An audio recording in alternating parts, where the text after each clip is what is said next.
thanks everybody for being here, and for the Doug got a request from Doug to record the meeting. I'm recording it now, but I'm not going to record it through Zoom. So I'm recording. Just started an audio recording, and I'll have that, and then be sending out. I'll put technical stuff. What I'm going to do is record the audio of the exercises, and also provide a transcript and the chat in a file on a Google Drive, which I'm in the process of setting up. So everyone will get that an invitation to that folder, so you can access everything in that folder. So each week I'll be posting the proceedings and question and answer and all that online in that Google Drive. So that can be accessed easily, I hope. And again, any technical questions, feel free to email me, and hopefully take care of that. So just a couple comments on the structure of what we're doing for those that weren't here last week.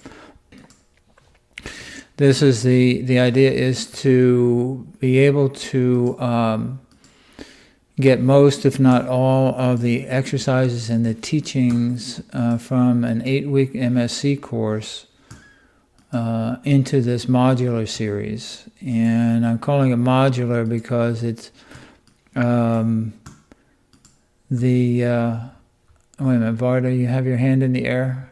Apparently something.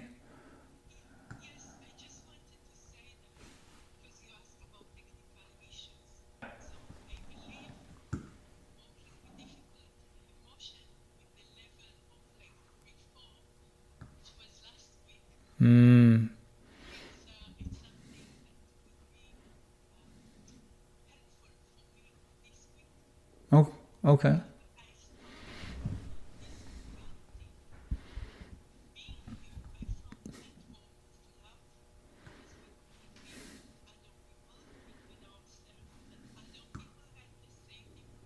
Mm-hmm.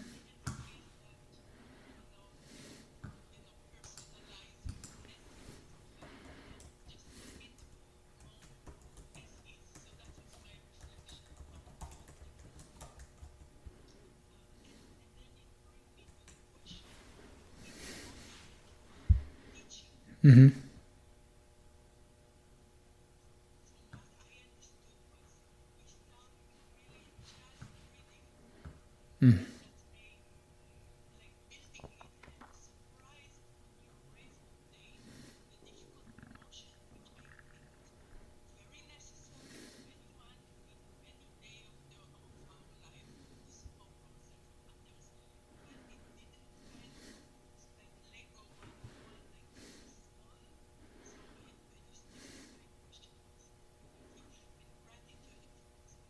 Oh, you're welcome.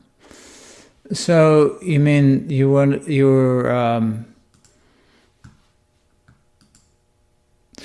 I understand correctly, the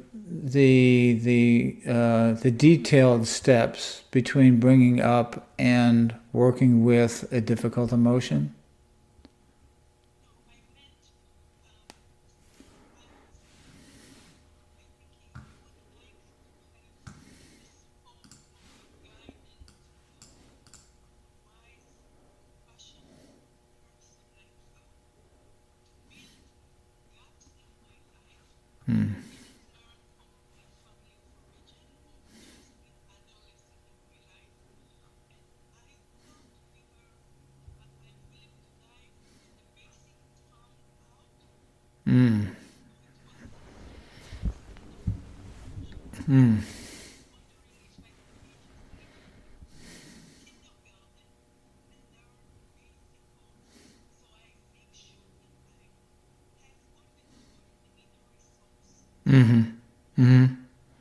I see.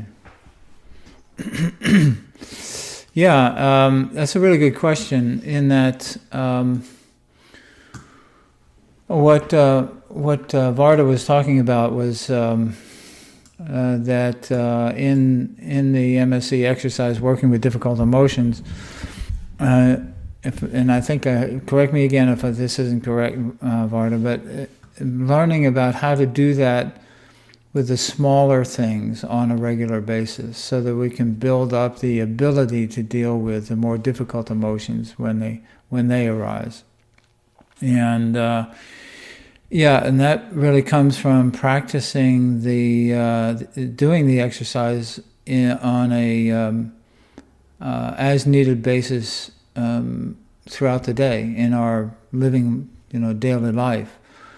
And so it means practicing to the point where it more or less comes naturally to be able to create this space between stimulus and response, creates this present moment awareness to the point where, and I should emphasize this, is that when we do a regular meditation practice, mindfulness practice, and I would recommend this to everybody, particularly with this, even tyrants, they need to do this.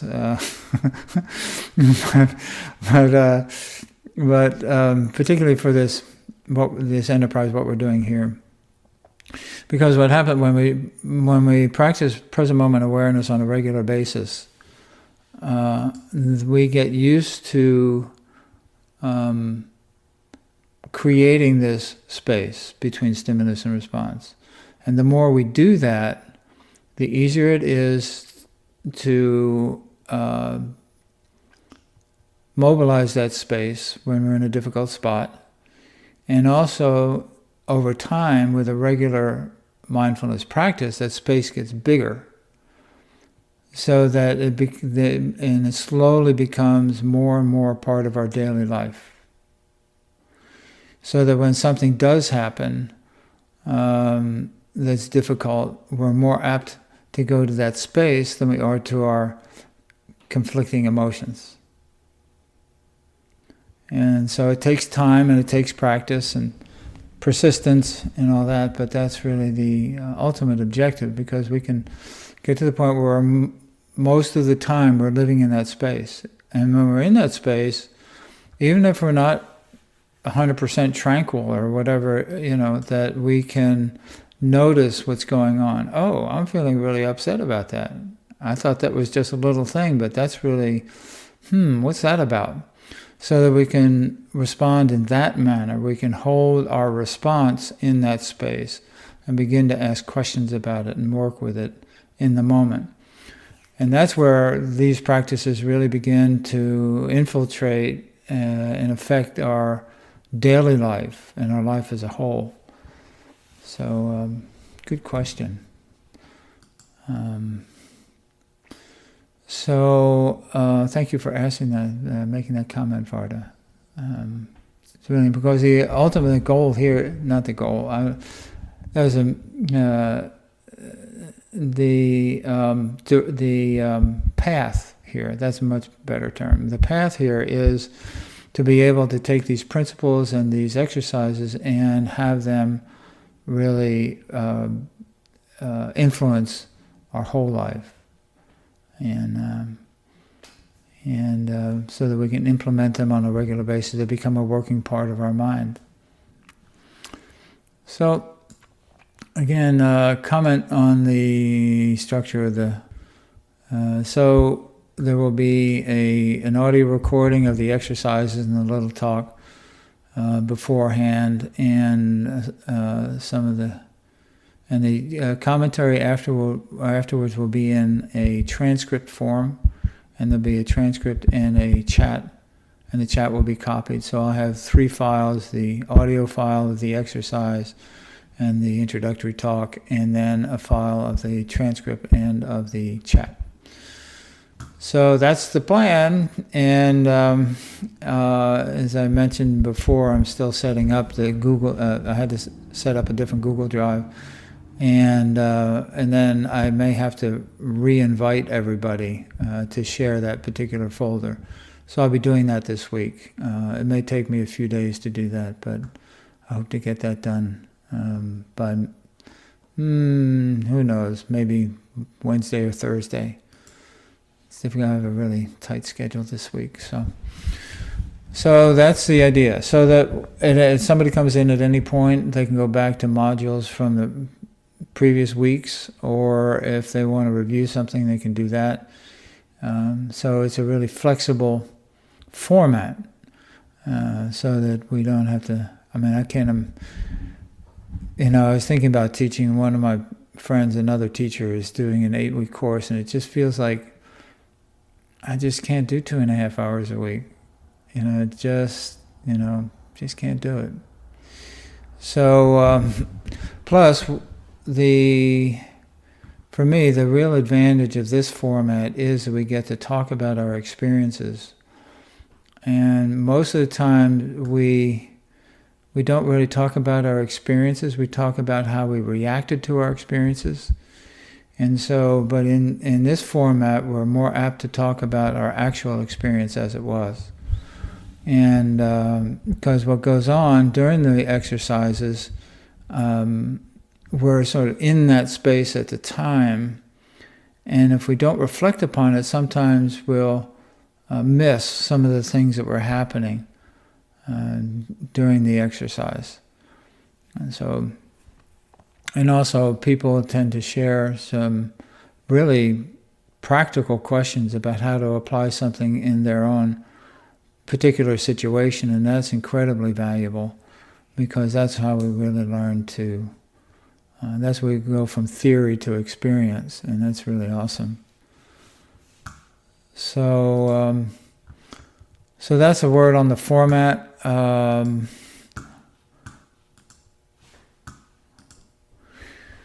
So hopefully I'll get all that set up this week. And mindfulness, the reason why I decided to do both mindfulness and compassion as the basis of the offering is to emphasize the need for mindfulness in the process of self-compassion. A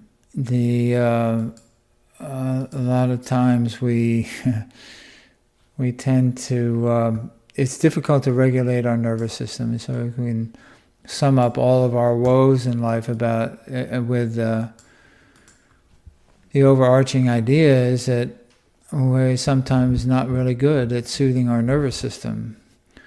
One of my favorite physicians is Hippocrates, and he said the idea is balance, and he used the example of an equilateral triangle.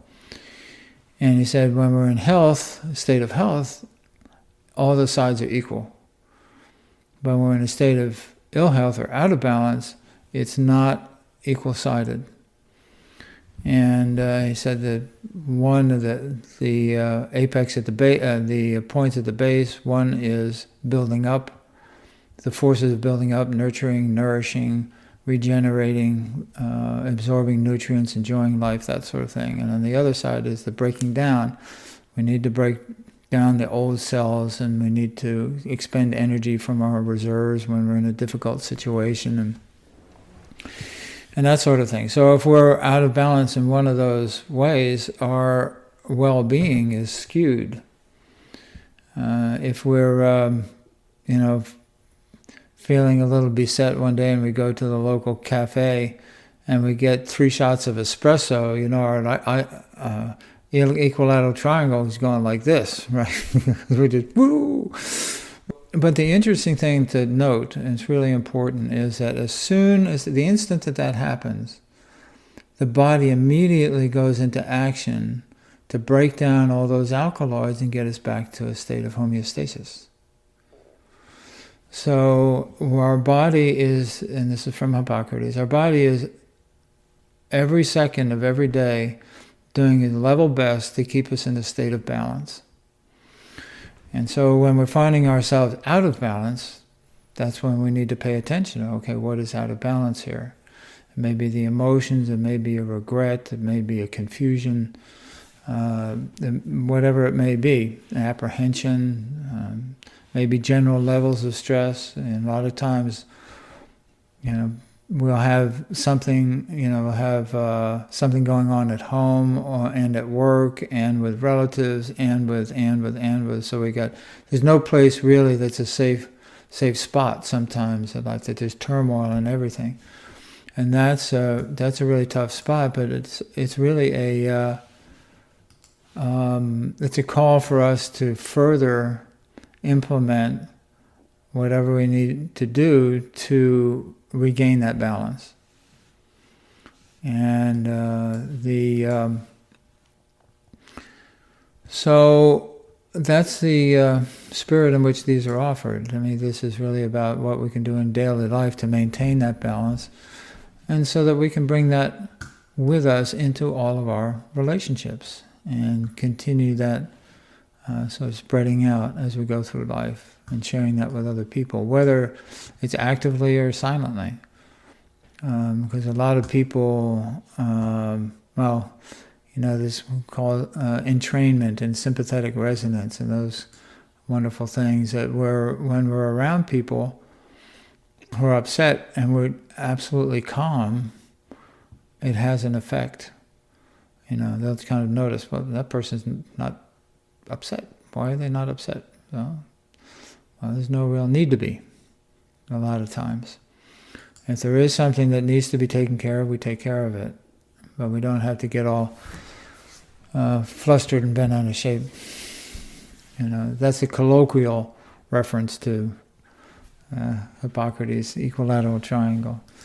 So with each session, I'll start with the mindfulness meditation as the basis. And as we talked a little bit about before, that in the contemplative traditions, mindfulness is always taught as a foundation, because if our mind is not calm, there's not much else that can happen. We're just working with that, trying to get level-headed. So the mindfulness practice helps to keep us balanced, and it creates that space, and that's the space into which we bring the compassion. But if that space isn't there, it's like the compassion doesn't really have much of a much room to enter and to grow. So, over the weeks, we just go into more depth about these things. And as I've said before, the mindfulness meditation has different names in different traditions. But in all the contemplative traditions, it's the beginner's meditation, and it's also the advanced meditation, which means that as we continue in practice, the practice just gets deeper and deeper and deeper and deeper over time. But it's the same practice the whole time. So it's really important in that regard.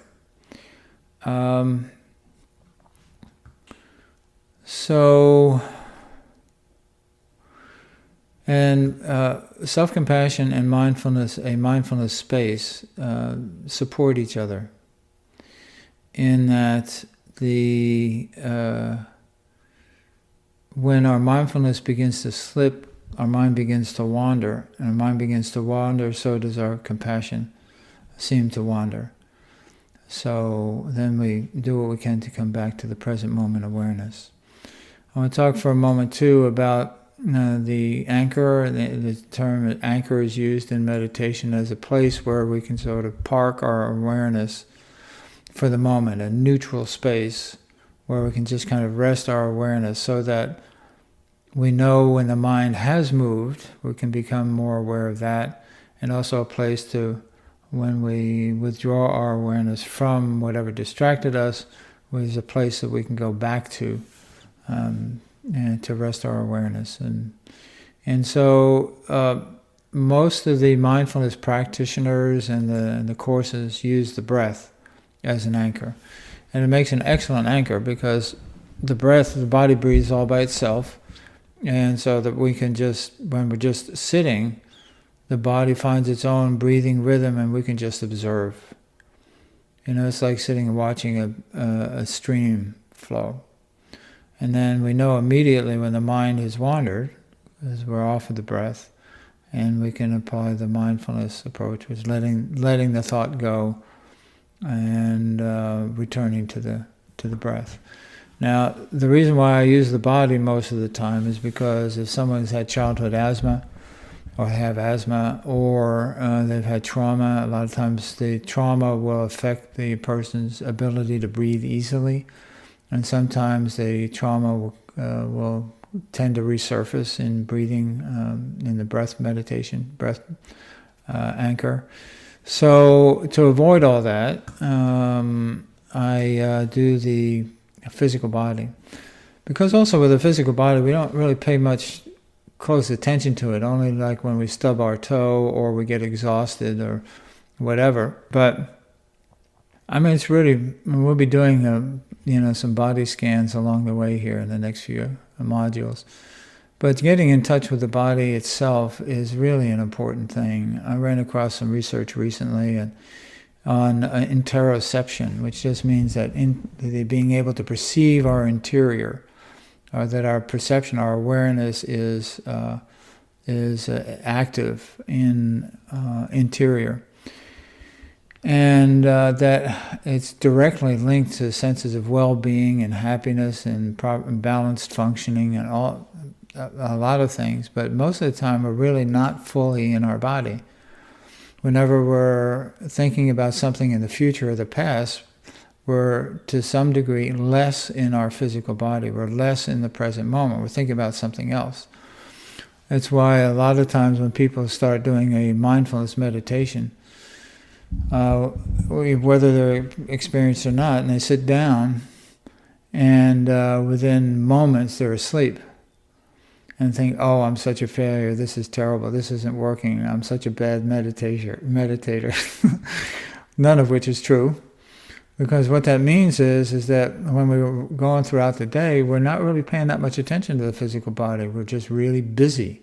Sometimes we forget to eat. Sometimes we don't really take a moment when we could take a moment. We just continue, oh, I can get this done and leave early or whatever. And so what happened when we're doing that, we're more in the sympathetic nervous system, which the way it works is it begins to utilize existing resources in our body.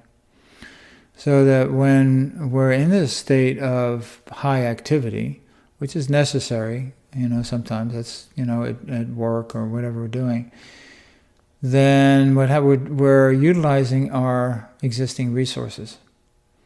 And we're not really paying that much attention to the welfare of the body. So when we stop doing that, and our awareness settles back down into our body, and the body and the self-awareness reconnect, the body goes, hey, I'm tired, and we go right to sleep. And that's just fine. Because if that happens on a regular basis, you just keep meditating, keep doing the mindfulness exercise, and eventually you won't fall asleep during the exercise, because be more mindful during whatever stress periods there are in life.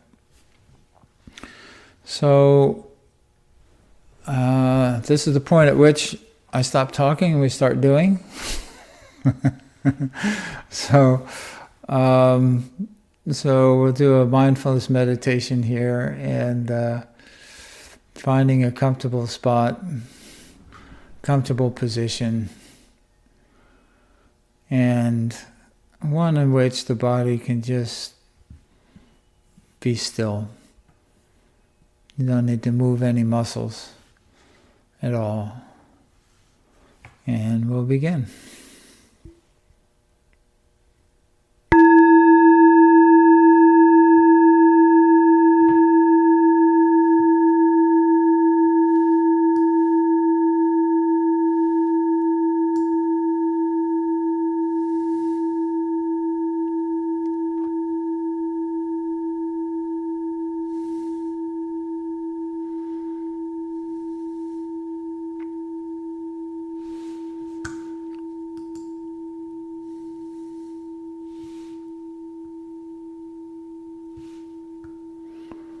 and settling into the fading sound of the bell.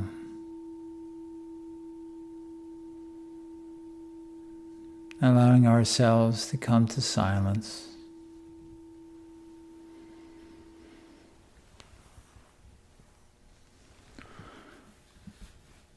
Allowing ourselves to welcome stillness.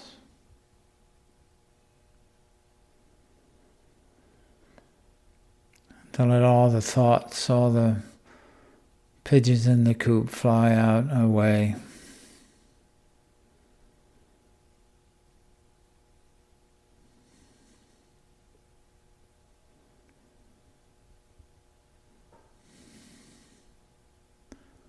Letting our thoughts of the day up to now and what may come in the future, letting them float away.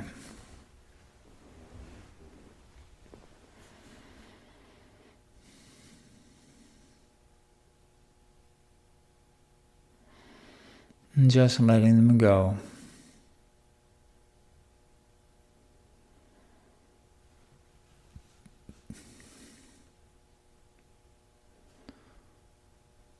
And when we respond automatically to a thought arising and react without thinking, that's okay. Noticing this, recognizing the thought, releasing it, and returning to the present moment without criticism or judgments.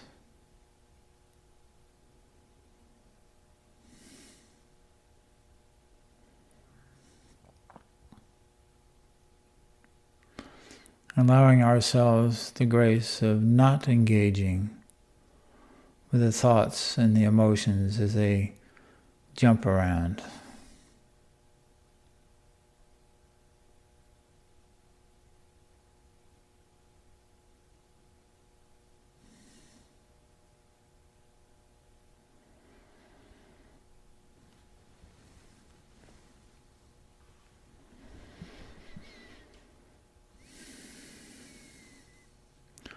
And if the mind is particularly busy,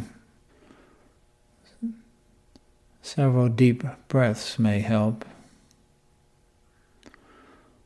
Or noticing where there may be tension in the body,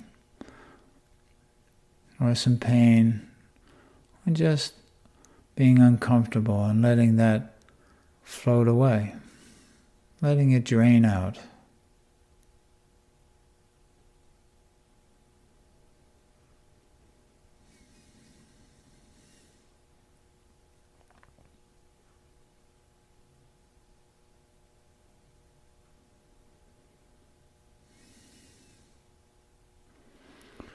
And giving ourselves permission to just be with ourselves as we are.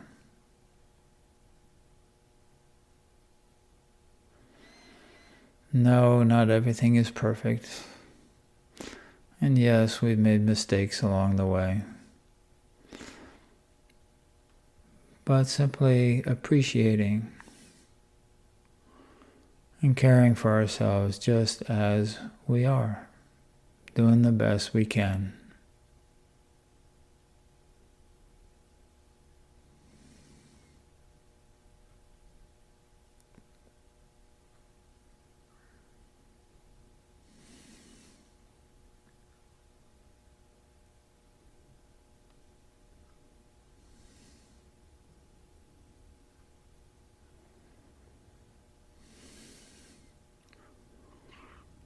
Allowing ourselves to get comfortable with this interiority, this inner space.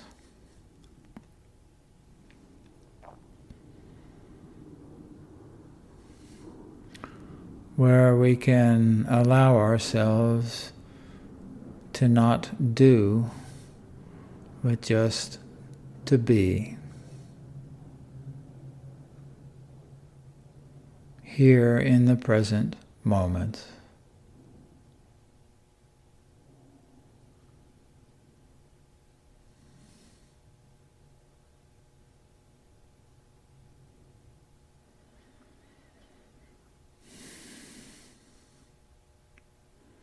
where there is nothing to fix. This present moment is enough.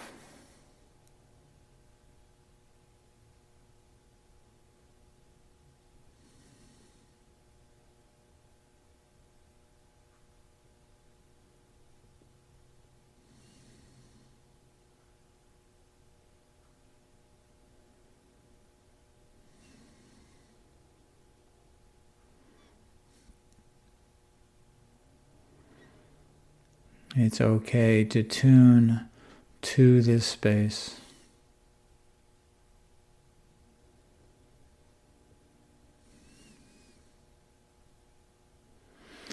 And to just be here now.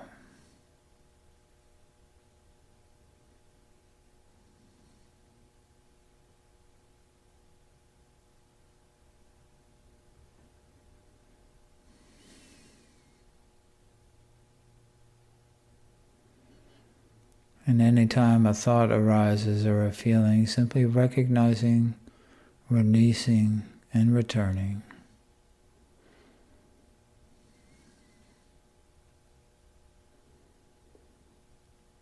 This present moment awareness is always available.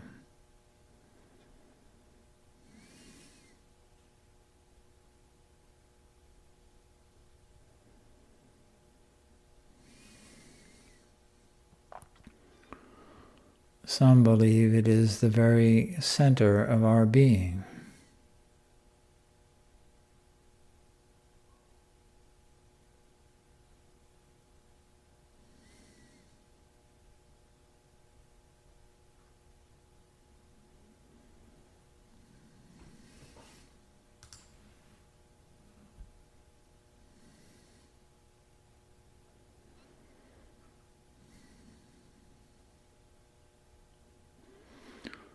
And allowing ourselves to be in the presence of this space of present moment awareness.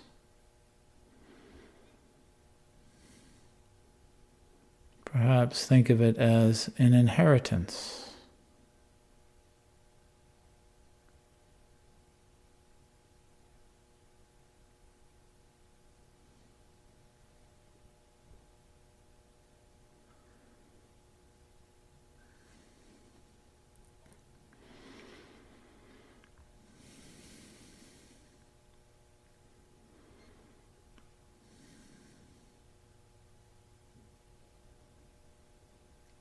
Of a place where we can just simply be.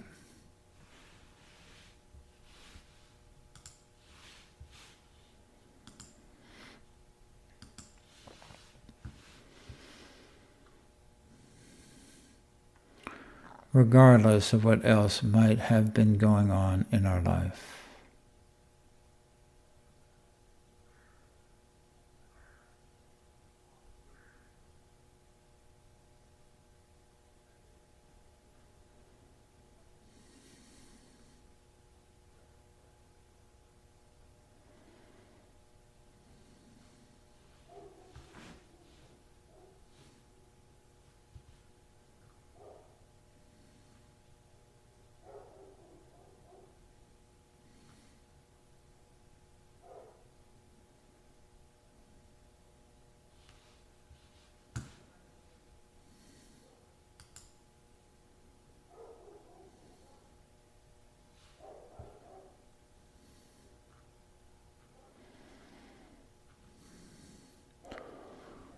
A place that's with us at all times.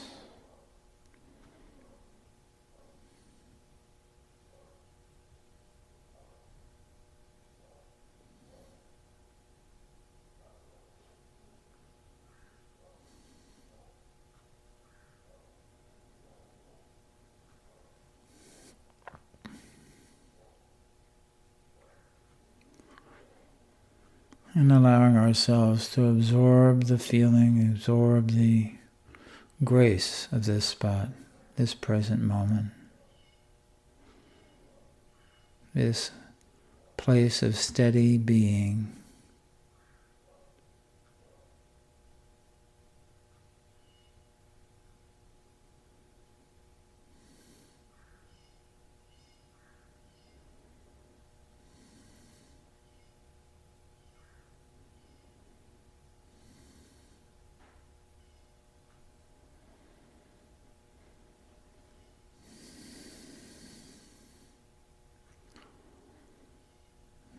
All the hubbub is on the outside,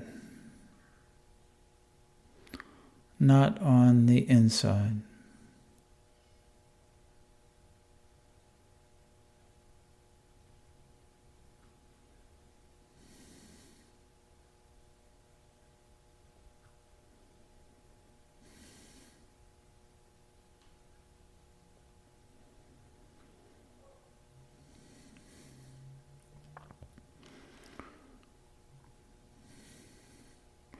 And allowing ourselves to inhabit this space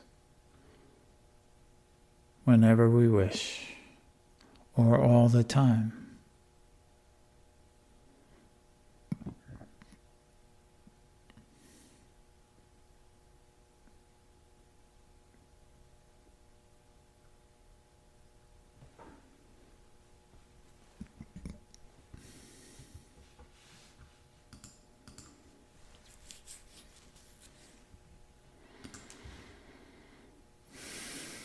And absorbing this feeling, this state, this space, as best you can. Letting it soak in to the body, your awareness.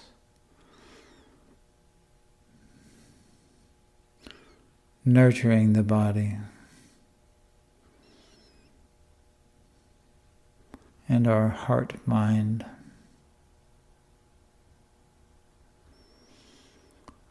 So that in a moment when the bell rings again, you can bring this with you as you go about your day.